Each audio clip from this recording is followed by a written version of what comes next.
Hey, bonjour à tous, c'est Pablo Mira, dit le podcasteur furtif. J'avais pas d'autres surnoms plus accrochants pour cet épisode 268, épisode je ne sais plus combien, ça y est, j'ai perdu de vue le moment, le nombre d'épisodes qu'il y avait. C'est désormais une collection qui s'étire vers l'infini que vous êtes en train d'écouter. J'espère que vous allez bien. Vous savez, je vous dis cette phrase chaque semaine, et chaque semaine je la pense pas forcément. Mais aujourd'hui, j'espère que vous allez bien, que vous êtes épanoui, qu'il fait beau, que vous n'avez pas de maladie grave, type coronavirus, type voilà, toutes ces maladies qui sont malheureusement agressives. Que vous dire? Je suis pas bien. Ah, Pablo, il est pas bien. Pablo, il y a à peine 20 minutes, il est 18h01 au moment où j'enregistre ce podcast, il y a à peine 20 minutes. Le petit ange trapu, il a eu une fringale. Fringale de chocolat. Parce que c'est Pâques.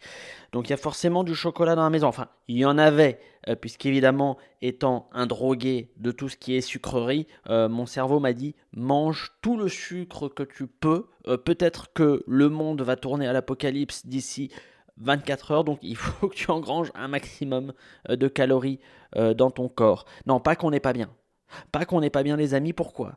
Oui, c'est sympathique, les gens achètent des œufs, des coqs, des lapins, des ornithorynques de chocolat, mais moi je sais que je vais pas être bien. Je sais que je suis pas bien actuellement. Quand Mamour, elle a ramené deux petits lapins, plus avec des petits œufs, des petits trucs comme ça, j'ai ouais, ça fait plaisir. Sauf que derrière, je sais comment je les mange, moi, hein, ces chocolats. Je les mange sans les savourer, hein, parce que déjà, je ne mastique pas, je place directement l'œuf ou la tête de lapin en chocolat au fond de ma gorge et je la laisse ici en attendant que les sucs gastriques qui sont au niveau de ma gorge euh, fassent fondre le chocolat directement dans mon tube digestif et j'en apprécie très peu, très peu, très peu le goût. Non, je suis pas bien, hein, les amis, avec tout ce qui est sucre. Moi, je suis un drogué, je suis un camé. Alors, je suis jamais tombé dans la drogue. J'ai consommé de la drogue. Oui, champi hallucinogène. 2011, l'été indien. Non, c'est vrai. Mais par contre, j'ai jamais consommé autre chose. Par contre, le sucre, j'en suis pas sorti. Ah, je suis le Benoît Magimel du sucre bonne maman. Ça, il y a un vrai problème. Non, ouais, c'est horrible. Le name dropping, j'adore ça. Des fois, c'est horrible, mais des fois, j'adore ça quand même. Non, moi, plus sérieusement, j'ai une relation assez meurtrière, mortifère, paradoxale, triste aussi, un peu fusionnelle et en même temps à la fois détestable avec le sucre. Je suis un drogué au sucre, je peux me faire des fringales qui vont jusqu'à me défoncer l'estomac. J'ai très peur du prochain bilan sanguin, qui sera probablement un genre d'avis de décès, ce genre de choses, parce que je pense qu'il y a un taux de sucre dans mes veines. Je pense qu'en fait, tout simplement, dans mes veines, il y a juste du sucre un peu rouge, rougifié par, par les globules. Il n'y a plus de sang maintenant. Euh, non, je ne sais pas d'où vient ce problème. Je ne sais pas à quel moment ça s'est créé, en fait, cette espèce de dépendance. Je pense que ça devait être quand je devais être gamin à bouffer des bonbons jusqu'à se rendre malade. Mais il y a un vrai problème. C'est en dehors des repas. C'est enfin un vrai truc de camé, quoi, qui arrive pas à se contrôler alors que il a pas envie d'en prendre. Le sentiment de culpabilité, évidemment. Là, par exemple, je vous parlais du chocolat. Hein, bah, ça mange du lapin, mais en même temps, à l'intérieur, il y a une petite voix qui dit ouais, ouais, c'est sympathique, mais t'es quand même une merde un peu, Pablo. Voilà, c'est ce genre évidemment d'expérience. Et puis au moment où je me dis, ah, t'es quand même une merde, Pablo, bah, je me dis, bon, bah ça y est, t'es officiellement une merde, Pablo. Bon, bah dans ce cas-là, soit une vraie merde, soit pas une demi-merde hein, qui vient d'avaler 350 grammes de chocolat, soit une vraie merde humaine qui avale 1,5 kg de chocolat. Et donc, résultat, après, je vais au bout du bout du sentiment de détestation. Hein, bah, en fait, tu mérites pas de vivre, mon gars, mon con. Et, et une fois que c'est fini, je suis là, je fais ah, c'est bon, je m'arrête. Là, c'est bon. J'ai suffisamment une mésestime de moi suffisamment grande pour m'arrêter de manger du chocolat, je peux passer à autre chose. C'est assez terrible. C'est assez terrible. Alors, il faudrait que je me penche dessus. On sait très bien, hein, on sait que le sucre est une drogue. Ça va faire quelques années, on sait que ça a le même effet sur le cerveau, voire pire que la cocaïne ou certaines drogues comme ça sur ce qu'on appelle le système de récompense avec le système du plaisir. Ça, on le sait. Je crois qu'il y avait eu un cache investigation là-dessus, si je dis pas une connerie. Ou alors un okapi. Je sais pas. Mais on sait.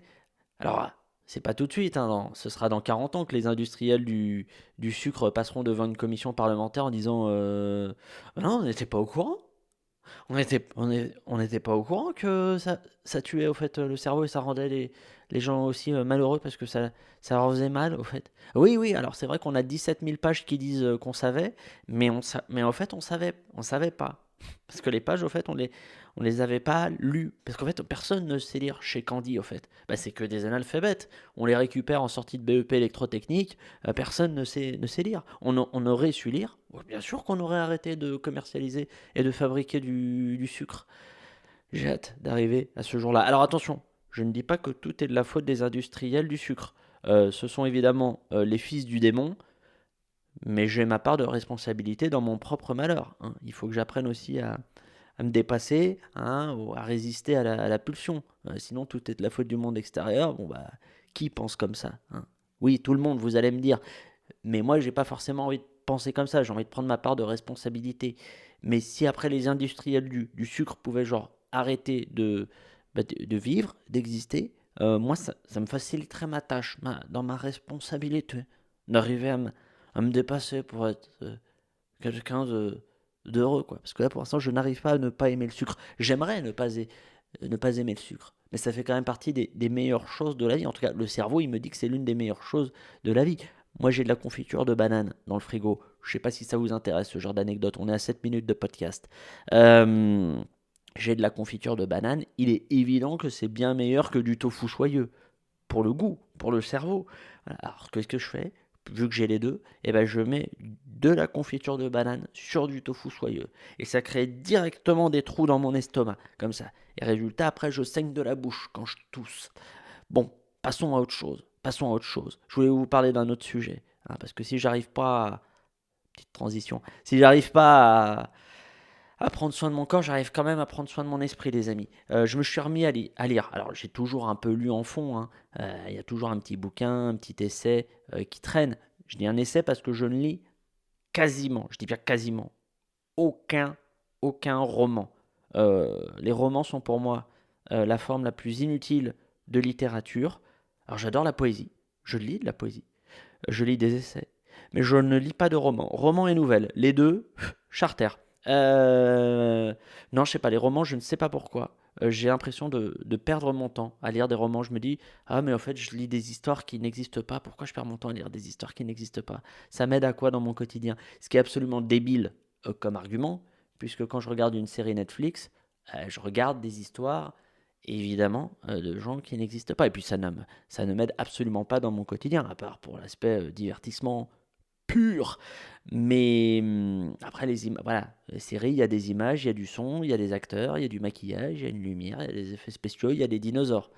Dans les romans, c'est un peu plus, un peu plus austère pour les sens, hein, pour l'oreille et pour la vue. Donc pas de romans, des essais Pablo, des essais, des essais, des essais. Bah, j'ai envie de comprendre le monde. Le monde, j'ai dit le monde. Si j'avais lu un essai sur comment bien prononcer le mot monde, peut-être que j'aurais pas fait cette erreur. Non, j'ai envie de comprendre le monde, mon esprit, hein. Donc il y a un peu quelques essais de psychologie aussi qui traînent quelque part par là, de la sociologie, des sciences humaines, ce genre de choses. Et donc là, je me suis remis un petit peu à lire un petit peu massivement. J'essaie de faire un livre une semaine. J'y arrive pas, donc ça s'est transformé en un livre 2 semaines, ce qui est pas mal. Et alors là, je suis en train de me pencher sur le sujet, les amis. La lecture, ça commence à devenir une pratique culturelle de marge. Je pensais pas que ça l'était à ce point-là, mais là, il y a des petites études qui sont en train de tomber là depuis 2 3 semaines sur euh, combien de personnes lisent, combien de personnes achètent des livres neufs ou pas, combien relisent des machins. Bon, bah, ça se réduit. On est dans la civilisation de la vidéo. Je me mets aussi dans le lot, hein. J'ai une consommation de vidéos et autres choses comme ça de l'ordre de 23 heures par jour. Le reste, je dors une demi-heure et une demi-heure, j'essaye de bouquiner. Mais alors, est-ce que c'est une catastrophe? J'en sais absolument rien. C'est très subjectif de penser que c'est une catastrophe. Par contre, il y a un vrai truc, c'est que quand on n'a pas bouquiné de livres depuis un petit moment et qu'on s'y remet, eh ben, on se rend compte à quel point c'est une pratique culturelle vachement plus exigeante intellectuellement pour le cerveau, pour les raisonnements, pour l'imagination, que juste de la vidéo ou du son, comme par exemple ce podcast que vous avez juste, vous avez juste à l'écouter, vous n'avez pas grand-chose à faire, alors qu'un bouquin, un essai hein, sur la famine au Moyen-Orient, au Moyen-Âge, dans les contrées sauvages des plaines d'Égypte, ça c'est voilà, ça demande un petit peu un travail de mémorisation, d'articulation de la pensée. Alors est-ce que c'est mieux de développer cette forme d'activité cérébrale? Je n'en ai aucune idée, je suis pas sûr. Hein. Peut-être que le mieux c'est d'être contemplatif, d'être en mode fougère. Mathieu Ricard.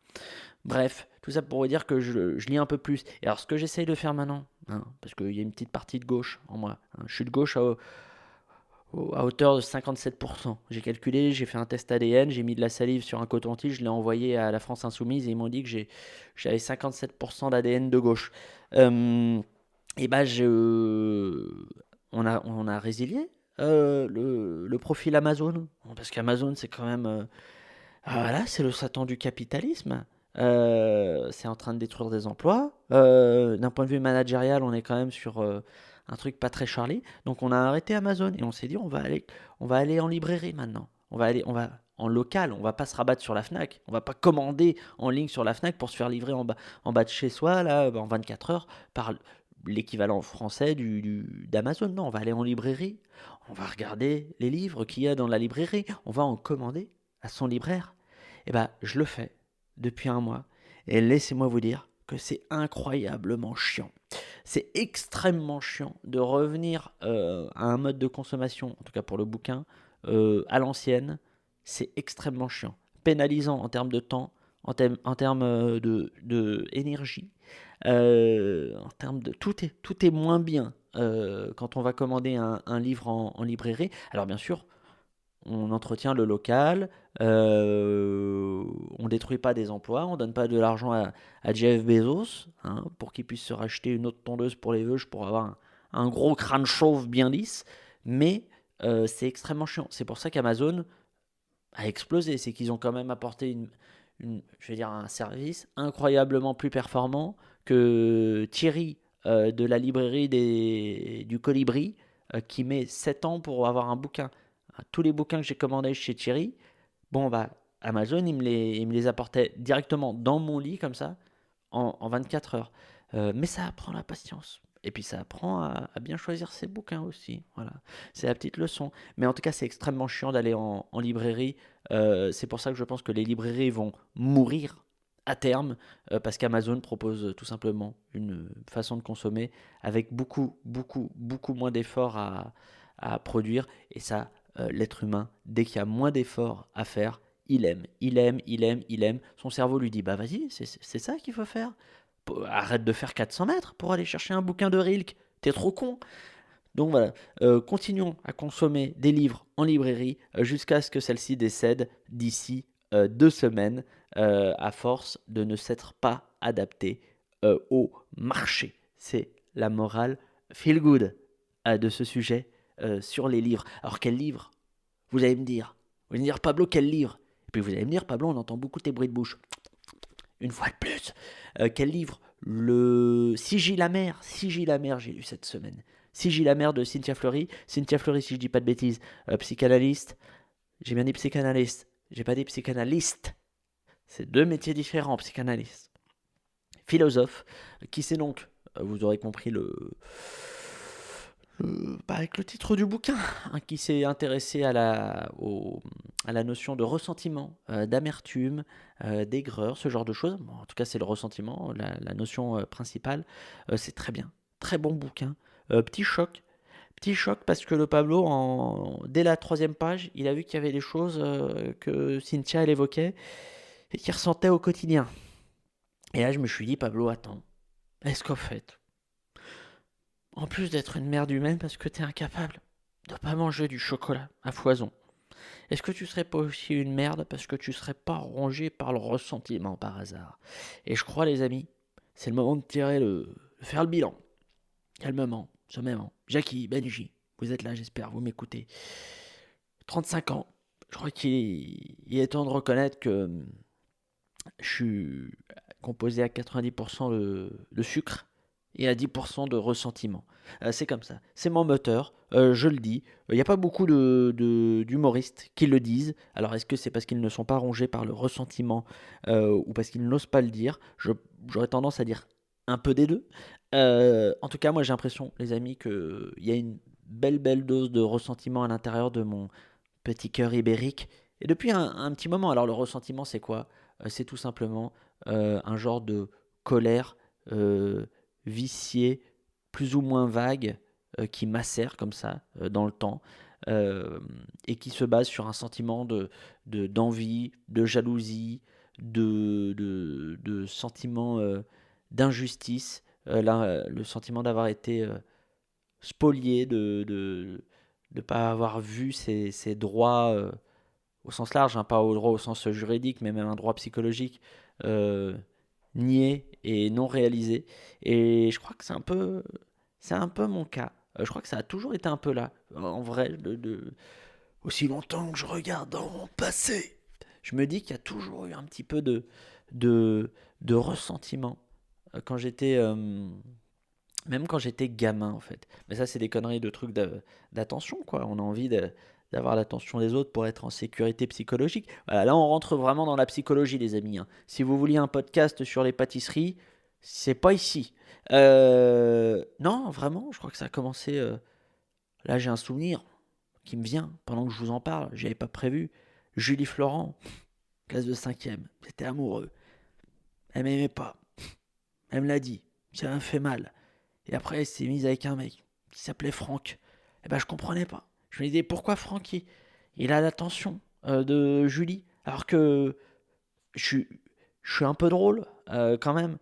Bon, oui, techniquement, je suis une boule de poil, alors que j'ai juste 11 ans, donc il y a forcément des choses qui vont pas. Mais j'ai l'impression d'être plus intéressant que Franck. Alors, peut-être que Franck était plus intéressant. Il avait les cheveux en pointe, il mettait du gel. Donc à partir de ce moment-là, j'ai mis du gel. Puis il faisait du skate aussi. Et il avait une basse. Et parfois, il faisait de la basse en faisant du skate.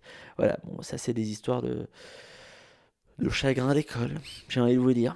Des petites failles de l'enfance qui sont encore là, quoi, et qui vous structurent un caractère, un style de vie. Putain de passé.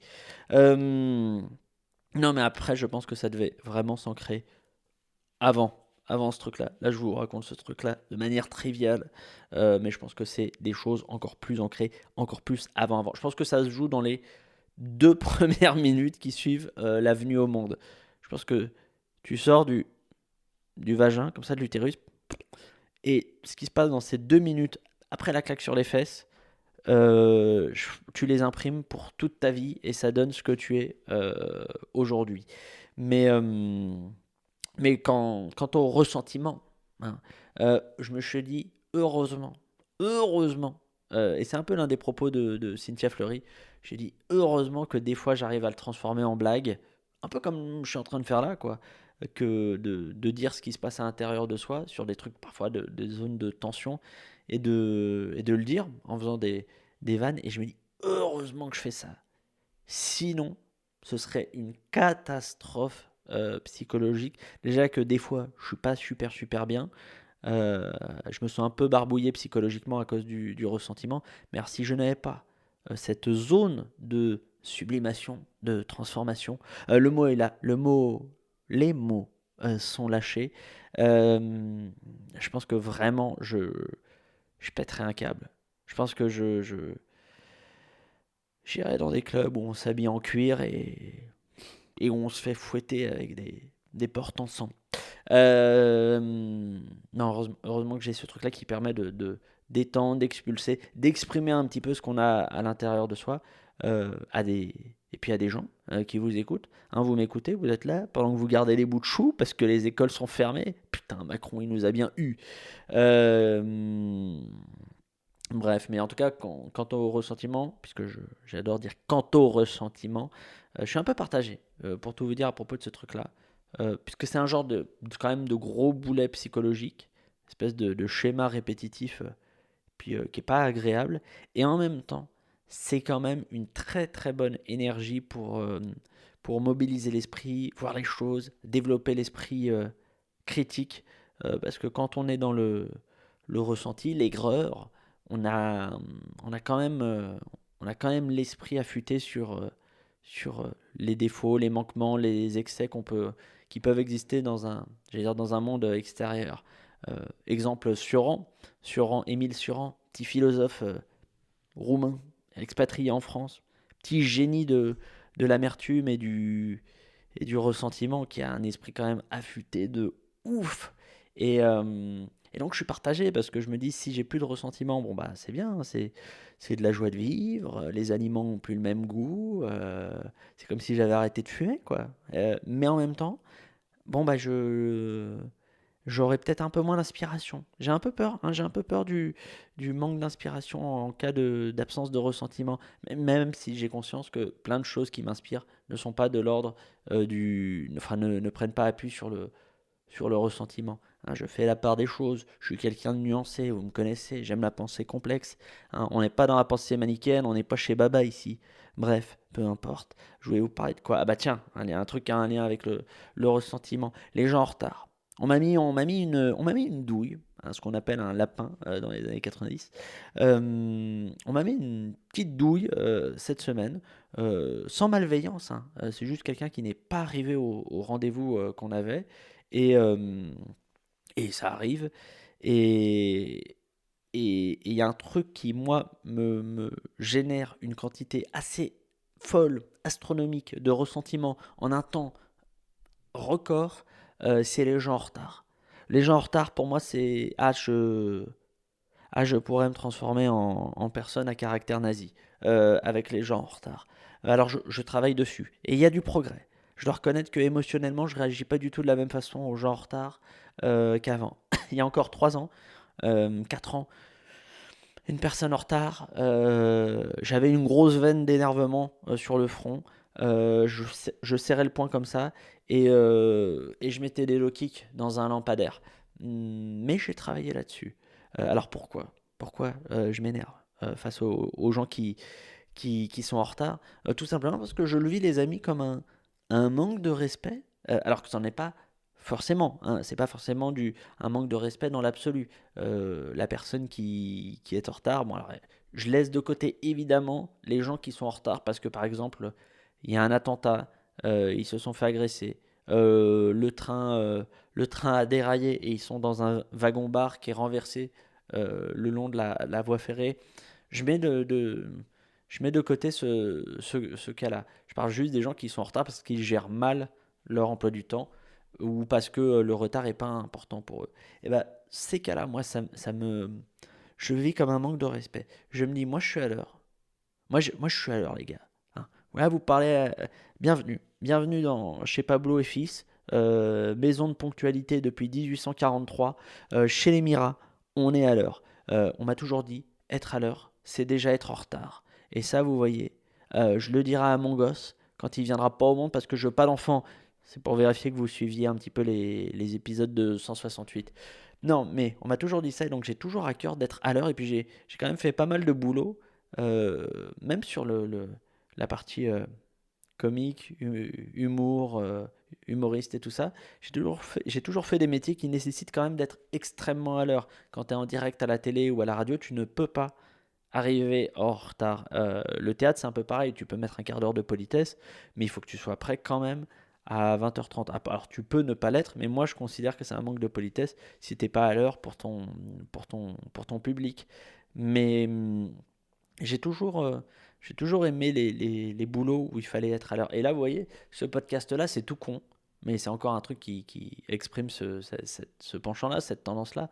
Ce podcast, en vrai, je pourrais l'enregistrer n'importe quand les dimanches. Et j'appuie vraiment sur REC à 18h chaque dimanche. mais vraiment à 18h quand ça passe. Je sais pas, c'est un truc pour moi, je pense que c'est aussi de la sécurité psychologique, de me dire, si tu arrives à l'heure, c'est que tu contrôles un petit peu ta vie et le monde extérieur et puis que tu es en accord avec les autres. Il y a un truc où il y a un truc, c'est genre, si t'es à l'heure, c'est que t'es au bon endroit, au bon moment, y compris dans ta vie, et que tu passes pas à côté de ta vie. Si je devais creuser un petit peu le truc d'un point de vue un peu plus symbolique. Mais en tout cas, voilà, les gens en retard, c'est très très compliqué, hein.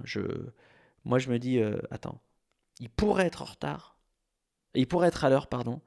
Ils ne le sont pas. Ils ne le sont pas parce qu'ils le peuvent pas, mais parce qu'ils le veulent pas vraiment. Et je me dis, mais pourquoi ils veulent pas être à l'heure? Moi, est-ce qu'ils ont envie que j'attende, au fait? Est-ce que le reste de leur vie est plus important que moi? Alors, c'est sans doute vrai. Le reste de leur vie est sans doute plus important que moi. Mais il y a une partie de moi qui veut croire que je suis la partie la plus importante de leur journée. Alors, c'est bien, ça me remet les pieds sur terre, hein. Ça, c'est l'aspect positif de se faire mettre une douille en termes de retard. Bref, je sais pas où je voulais aller avec cette réflexion sur la ponctualité. J'ai l'impression que je me confie pas mal, hein, dans cet épisode de 168, hein. D'habitude, je suis un peu plus en surface. Là, je vous révèle de la névrose, hein. Je vais vous en révéler une dernière, et puis après, on va se quitter. Il nous reste 4 minutes. J'essaie de faire en sorte que chaque épisode fasse 30 minutes, à peu près, hein. Ni trop, ni pas assez. On essaye de trouver le juste milieu à la suédoise. Je voulais vous parler de l'enfer de l'actu. L'actu, je commence à avoir une relation paradoxale aussi avec l'actu. Euh, L'actu, c'est quand même l'une de mes matières principales pour créer des vannes depuis 2012. Le Gorafi, 3 ans et demi à faire des vannes quasiment que sur de l'actu, un peu de vie quotidienne mais aussi de l'actu. France Inter, 3 ans. La télé, le Grand Journal aussi, le Gorafi, ça faisait écho à de l'actu.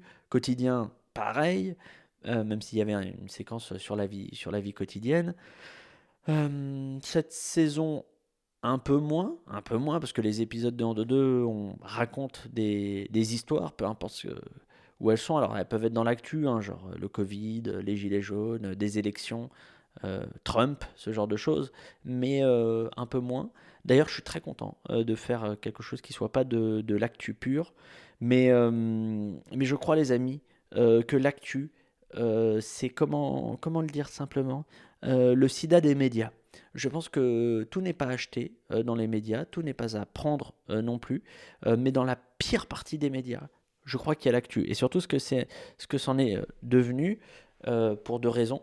Déjà l'actu qui s'accélère, avec des infos qui arrivent de plus en plus vite, qui repartent de plus en plus vite.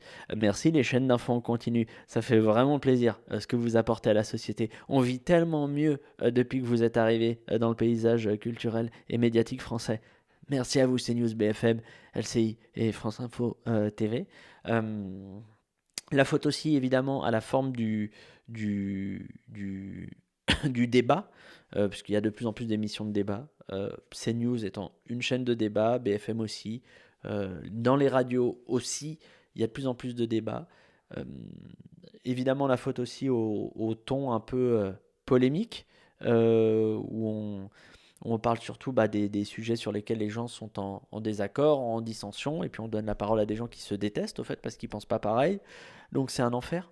Et, euh, et je crois que ça rend les gens fous, au fait, à l'intérieur. Je pense que petit à petit, ça les rend méchants, confus, parano. Enfin, vraiment, je crois que c'est vraiment pas bon pour l'esprit.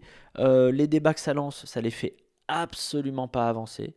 On n'a jamais vu un seul débat de société avancer grâce à son traitement médiatique. Euh, N'hésitez pas à ne pas m'envoyer des contre-exemples si vous en voyez. Généralement, en plus, les infos que l'actu charrie sont des infos, attention, inutiles, dans le sens où elles ne vont pas nous aider concrètement dans la vie quotidienne à vivre plus heureux, à mieux faire notre boulot, à mieux vivre nos relations. Alors on va dire, oui, mais comme ça, vous savez un peu mieux à quoi ressemble le monde, mais déjà pas forcément. Et deux, qu'est-ce que En quoi ça m'aide de savoir que telle personne s'oppose à telle personne sur le débat du cannabis. Bref, on s'en fout. Cette semaine, c'était quoi l'actu qui rend les gens fous, parce qu'il y en a une chaque semaine. Cette semaine, c'était Pepita. Alors, je vais absolument pas parler de l'affaire en elle-même, qui pour moi est affligeante à peu près tous les niveaux. À tous les niveaux, elle est affligeante. Je vais pas parler de ça parce qu'en fait, on s'en fout au fait de l'affaire en elle-même. C'est plutôt le rôle que ça joue d'un point de vue médiatique.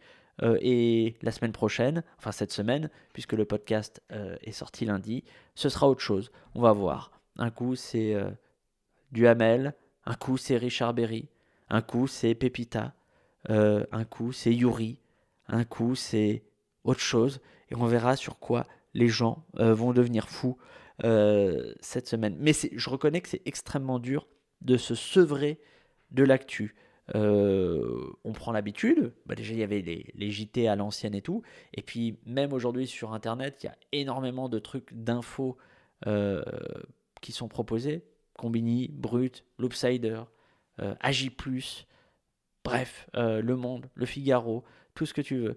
Et c'est très très dur déjà d'échapper à de l'actu quand on est soit devant sa télé, soit devant Internet ou même un réseau social, Twitter, notamment avec beaucoup d'actu qui remonte. Limite Instagram, limite, c'est peut-être le plus adapté pour essayer de pas trop bouffer de l'actu. Bref, c'est assez dur. Dans l'idéal, je pense qu'il faudrait consommer de l'actu une fois par mois, 2 fois par mois, avec du recul, et une fois que les infos sont passées. C'est pour ça que j'aime bien partir en vacances un tout petit peu à l'étranger, même une semaine, 2 semaines, et sans regarder les infos. Et quand tu rentres en France, tu vois ce sur quoi les gens se sont défoncés entre eux, et tu dis, mais en fait, vous perdez votre temps, quoi. Bref, à propos de l'actu, je vous conseille un truc, un chapitre du livre Ainsi parlait Zarathustra de Nietzsche, qui a ses défauts, qui a ses qualités. Il y a un chapitre qui s'appelle Des mouches de la place publique. C'est justement sur la place publique, qu'elle soit médiatique ou non, sur lesquelles, là où les gens s'écharpent à cause de leur position opposés ou contraires.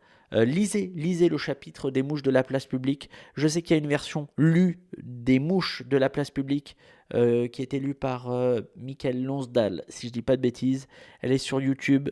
Si je ne dis pas de conneries, il faut absolument que vous écoutiez des mouches de la place publique. Ça a dû être écrit en 1883. Vous allez voir à quel point on est toujours d'actu. Pour le coup, c'est fabuleux, la boucle est bouclée. Voilà, écoutez, 18h33, un podcast, un épisode de 33 minutes. Il y a eu 3 minutes de bonus. Petit geste commercial de la semaine de la part de Pablo et Fils, maison de complexité et de névrose depuis 1823. On va s'arrêter là. Je vous dis à la semaine prochaine. Je vous embrasse. Besos. Allez, ciao.